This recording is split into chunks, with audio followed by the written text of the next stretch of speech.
আজকে বানাবো ফুলকপি আলু দিয়ে মুগের ডাল। তো প্রথমেই ফুলকপিটাকে ভালোভাবে ভেজে নেব। ফুলকপিটা ভাজা হয়ে গেলে তারপর আলুটাকেও ভালোভাবে ভেজে নেব। ভেজে নিয়ে কড়াইতে তেল দিয়ে 5 ফোড়ন, তেজপাতা, শুকনো লঙ্কা দিয়ে ভালোভাবে ওগুলো একটু ভাজা ভাজা হয়ে এলে ওর উপর মুগের ডালটা দিয়ে দেব।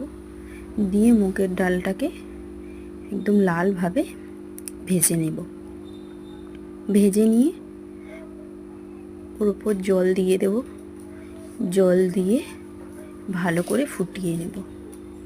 ডালটা সেদ্ধ হয়ে এলে এখন ভেজে রাখা আলু আর ফুলকপিটা দিয়ে দেব।